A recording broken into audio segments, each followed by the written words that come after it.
I absolutely love you guys for being here. Welcome back to Carl Crusher. In part one, we went over the secret history of the possible name Skinwalker and where the name Skinwalker may have actually originated from. In part two, we talked to Colleen Gorman and Roger Colty of the Dene, the Navajo tribe, and we went into the ancient indigenous history revolving around Skinwalker Ranch, and that there may even be a polygonal indigenous trade floor and an ancient Stonehenge circle of stones up on top of the mesa at Skinwalker Ranch that nobody's ever heard of, that connects to other locations all around the world, even maybe Teotihuacan and other fascinating sites that may be connected to Skinwalker Ranch historically. Now we're in part four. Now there's over 400 eyewitness accounts recorded in this book, and mention of them of people witnessing UFOs and other strange phenomena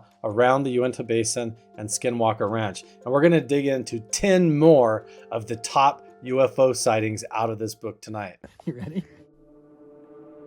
There is a connection between the paranormal, UFOs, and the myths of ancient history. The clues are scattered across the landscape from a forbidden past, maybe even in your own backyard. There is a connection between the true nature of our reality, consciousness, and the unexplained. I'm Carl the Crusher. Let's explore the unknown.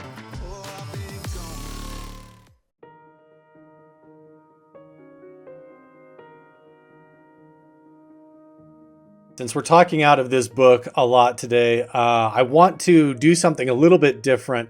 Down in the description box below, I'm going to have a link where you can actually go and buy this. It's an affiliate link so that you can buy it, and I actually get credit for recommending this book to you. I also have a few other friends that I want to introduce to you. One of them is Free Water. Free Water is a company that actually does all the aluminum bottling and the packaging and distributing of free natural spring water, because the advertising on the label actually pays for everything. So from the producer to the customer is totally free. And check it out, it even has my ad right there on the bottle. So make sure that you go check out Free Water. The links are going to be down in the description below. If you want an awesome advertising opportunity for a good cause, 10% of every single purchase also goes towards a charity. So that's a really cool one. And I'm also putting an affiliate link down below for the incense of the day. This is incense of the West, and I've got this whole tray. I've already burned through a whole bunch of it to make sure that I liked it all. And I've been using it over the last few months because I actually got this for Christmas. But today's scent is going to be hickory incense. If you want to see what this smells like and know what it's like to be here in my office with me, check out the link in the description box down below, and you can enjoy. That does smell actually really good. The hickory is probably my favorite, but you got to try it. The links are going to be down below. Anything that you see, let me know, and I'll give you a link to where you can go find it. You know, a lot of incense is really floral smelling. It smells like flowers, but these are like hickory, cedar, juniper, all these really cool fir, mesquite, alder. Smells really good. Oh, I also just opened up an Etsy store and a Printify, and I'm an Amazon affiliate, and I have a bunch of really cool merch, and I'm also doing custom prints of the photography, and the visions and the designs and digital art that I create. So all of the images and artwork and UFO sightings that you see in my videos from here on out are going to be available as posters and different prints available online. So check all the links down below. I'm having a lot of fun right now. We're only on page 37, guys, and this one is a good one. Terror attack on the road to Randlett. September 18th, 1966. Joanne Harris was at her apartment that was attached to a Mormon church building with her husband, and then she decided that she was going to drive some of her friends in the car and take them home several miles away. And when she did this, they all got in the car. As they rounded the turn south of Fort Duchesne, they saw a big bright light just below the ridge of the tree line. This thing was flashing this yellow color, but every time that it turned on and then off, when it would reappear, it was like this ball of light would get closer to them. In fact, it got so close that they saw the detail of this bright yellow blinking light, that it actually had a dome on the top. and seemed to be flat on the bottom. So this was like actually had some kind of a solid shape or object to it, or at least it appeared to. Joanne and the other passengers described that when the light was on, it appeared to be stationary, but then when it would turn off, it would suddenly get closer and then reappear. Joanne reported that the passengers of the car with her became terrified. In fact, the lady in the front actually jumped down onto the floorboards of the car trying to hide from this thing. She says when the light was out, they could see a flat bottom that extended out to either side. Joanne actually reports that she thought that it was some kind of a bomber airplane that was about to crash into the ground. And she thought that this was some kind of an Air Force experiment that was gone wrong. But this domed, glowing object gets within 50 to 30 feet of the car and is blinking on and off and seems to get closer and closer. Everyone inside the car is terrified. As the passengers of the car are all trying to get down on the floor to duck this thing, Joanne decides to pull the car over or even turn around to try and get away.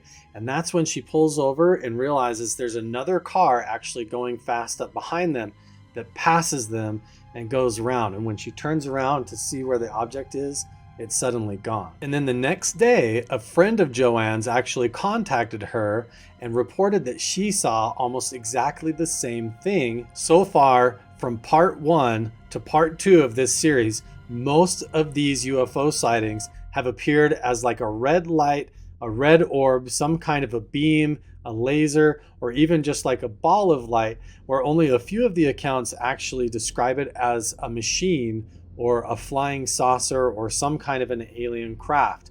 While they do describe a shape that seems to almost be like a dome on the top with lines coming out, a lot of times the lines coming out that seems to be the wings of a flying saucer. In this book, most of the eyewitness accounts appear to actually just be energy or beams of light, and often a red light coming off horizontally from the object. Our incense went out. We gotta light it again. Here we go. So the other lady that sees the same object, her name is Estel, and she was actually working at the church at the same place as Joanne and the other passengers of the car. Estel is also giving another girl a ride home, and she's on Highway 40 and she's turning south near Fort Duchesne. As they came up over the hill on the turn of the road, they see this bright yellow orb or object floating in the air in the distance.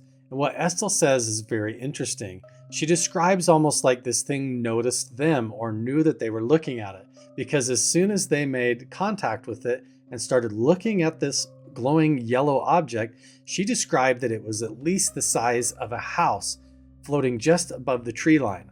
And when they looked at it, she felt like it looked back at them and then it just shot straight up into the air and up into space. She says while they were driving and before departure, it looked about the size of a small house, but with a dome that was lit up and flashing on and off, that there was extremely bright lights all around the bottom. So this fits exactly what Joanne described. She described that as while they were driving along the road and they saw this yellow object, that it was following along the same pace as the car, the same way that Joanne described, but instead of getting closer and closer to them when they looked at it, instead this time when Estel looked at it and they noticed what was going on, it shot straight up into the air and disappeared. And when it did that, it gave off this reddish, bluish color. She even said that it shot up so fast that it almost cranked their necks looking up really quick to try and see it, and that it was so bright it was almost looking at the light of a welding torch. Estel also describes that this thing had a clear dome on the top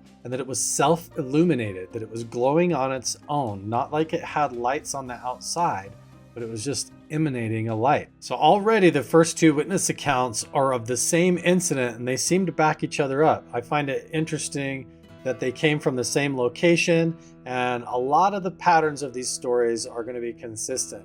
It's like people driving down the road, looking up ahead, seeing this thing that looks like an orb, and there's like a sort of light, laser, or a flame, multicolored changing, and then it flies off in one direction or the other. And sometimes it even comes back. And these stories are going to get more and more interesting. Here we go. The next account is the Erkenbrach account. And it's an interesting one because it might be one of the first ever recorded cases of what might be a cattle mutilation. This one happened September 30th, 1966 in broad daylight. Three brothers Kevin, Bevan, and Curtis Erkenbrach, I think that's the name, yeah, they were out on a tractor trying to retrieve a dead calf that had died out in the field. And as they're driving out there on the tractor, all riding together, and they're looking out towards this dead calf in the field, they notice that something is actually hovering above it, like it's looking at or observing or just dropped off the calf. They describe this object as a double convex shape, like a classic sort of flying saucer or two dishes together, and they said that it was chrome and silver, almost just like the bumper of a car. They even described hearing a noise and a color this time. It was giving off kind of a green color and light this time, and also giving a noise that they said sounded like a telephone busy signal. So it was going or like a kind of a noise in the background, making an actual audible sound. They actually jump off of the tractor and they get within like 40 feet of this thing, and then it just slowly moves away from them before suddenly jutting off into the distance and disappearing. So September 30th, 1966, is that the first ever account of a cattle mutilation where we have an eyewitness, these three brothers on the tractor hopping off and seeing a flying saucer shaped chrome colored craft hovering above a dead cow in the field. And then when they run up to it, this thing hovers there and then slowly and then quickly flies away from them. It sounds like maybe the first ever incident of a cattle mutilation in North America. It could be. A lot of the cattle mutilations didn't kick off until the 1970s, so it's possible that 4 years before, this was one of the first ones to ever happen in Utah. In that same summer of 1966, Sharon Biggs was about 9 years old when she woke up in the middle of the night and decided that she had to go use the bathroom. And on her way to the bathroom, she had a strange experience. She remembered the smell of the cold night country air, and when she raised her head up to look over the bricks to the field of the back of the parents' property, she says there, hovering about 10 feet over the ground, she saw a large disc-shaped object that was 40 feet wide and had a soft orange glow. She described it almost like looking at embers or coals in a hot fire. It did not change location, it just hovered there for like 15 minutes, not making any sound at all. She even tries to turn around and whisper back to her brothers, but can't wake anyone up. Then suddenly the thing just shoots up and leaves. So the next day, she actually gets curious and she goes back to the spot, and there on the ground is a whole burned circle of grass on the ground. She even took her brothers and other people out there, and they all saw this burned patch of grass. In fact, one of her brothers is the one that found it and said, "Hey, come and look at this." And it was in the same spot that she saw this object. Now the stories take a paranormal turn because we have kids at a school in the classroom actually playing with a Ouija board. The McDonald family in 1967 had one of their kids that was actually in the 4th grade. And their daughter was in class and they had a classroom Ouija board. Back then, it did not have the same kind of reputation that it does today. So these kids were actually playing with the Ouija board when the Ouija board told them that a UFO was going to appear above the hospital in Roosevelt, Utah the following day. So this little girl goes home to her family and tells them, "Hey, at 8 o'clock tomorrow, a UFO is going to appear above the Roosevelt Hospital." Everybody kind of dismissed it, but then the next day, everybody had a strange feeling. When 8 o'clock rolls around, they all go to look for themselves. And sure enough, this bright orange ball appears in the sky above one of the properties. So it's funny because when they all look up and see this object, almost the whole family freaks out and they almost break the door in trying to run past Tim, the father of the home, trying to get inside and hide behind the door. But this bright orange ball appears and just hovers in the sky. He described that it hovered there in an unnatural way, and it was about 1/3 or 1/4 of the size of the moon. And he knew for sure that it definitely wasn't the moon. But I find it fascinating that the day before, the kids in this classroom playing with a Ouija board accidentally did some kind of a CE5 protocol or contact protocol where they made contact and this object actually appeared. And I think that's why sometimes UFOs, ufology, and the paranormal always gets this strange mix up with the belief in demonology and the Ouija boards, the paranormal, and a lot of that is now getting looked at as being correlated together. But just like Stephen Greer and like I've done and other people have done a sort of reverse remote viewing, a contact protocol to try and summon UFOs or make contact with extraterrestrials, it's almost like in 1967, these kids playing with a Ouija board accidentally did the same thing, and they precognitively anticipated a UFO showing up. Either that or they made telepathic communication through the Ouija board. It's very weird. Our next UFO witness account comes from Trina Williams in February of 1967. This is a fascinating one because this object has the same kind of similar description, a dome on the top with a flat bottom, but she actually witnesses this thing and it follows her down the highway for almost 45 minutes. Trina is a nurse at the hospital in Vernal, and she's on her way home to Roosevelt. It's about a 45-minute drive for her at the time. And as she's going down the highway, she sees this large ball, a glowing object that is changing colors, but mostly from a yellow to a blue to a red color. And then as this thing is moving, sometimes it's over the highway and sometimes it's off to the side of the highway. And as she's looking around, she doesn't see any other vehicles. This ball seems to follow her up and down the road. And she describes being aware that she thought that this object was aware of her. Like it was following her, knew that she was there. She even described almost like if it wanted to hurt her or do something that it could, and that she had this feeling like it was watching her the same way that she was watching it, which is really fascinating. And then as this object is moving around with a dome on the top and this flat area on the bottom, she gets a really clear look.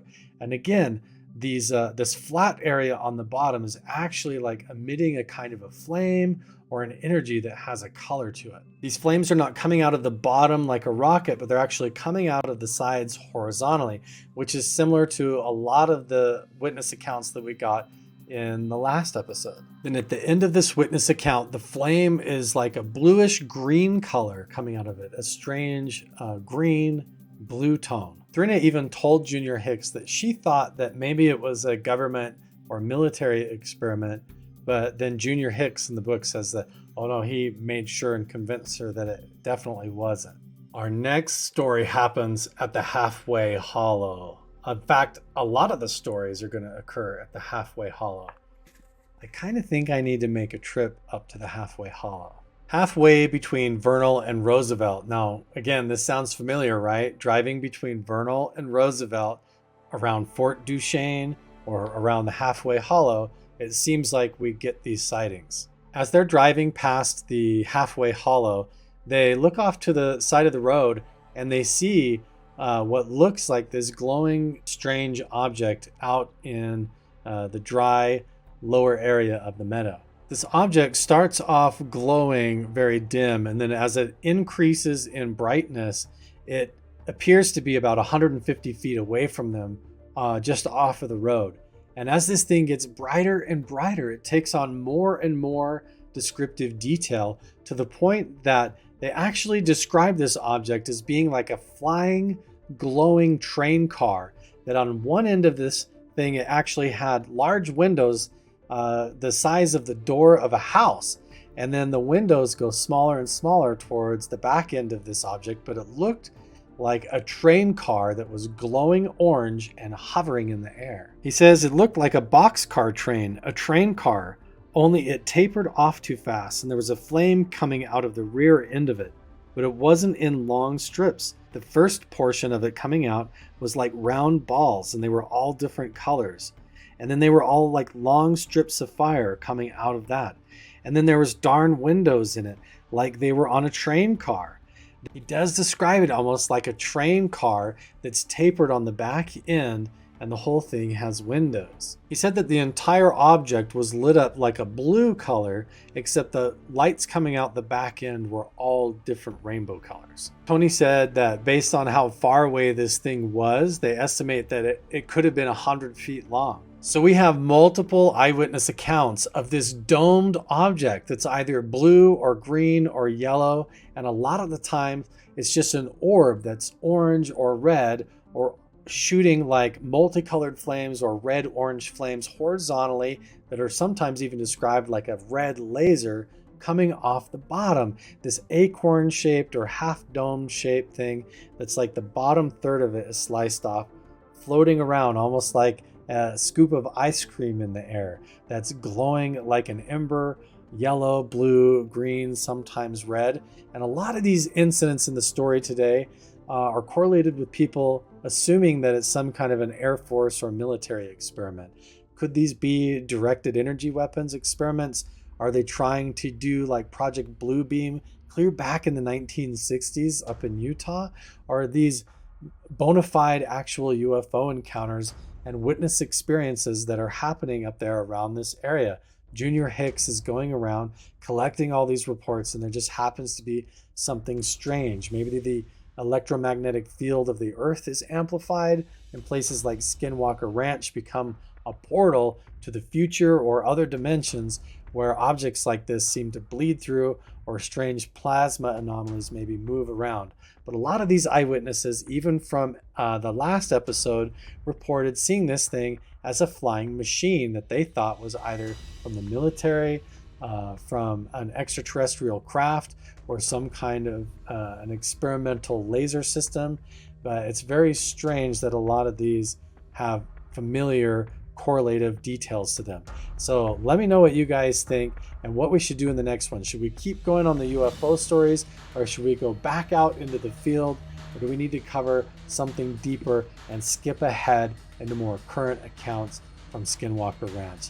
All right, it's been an awesome episode, you guys, digging into the secret history stories of UFO witness accounts up in the Uintah Basin around Skinwalker Ranch. I'm Carl the Crusher, and we'll see you guys in the next one.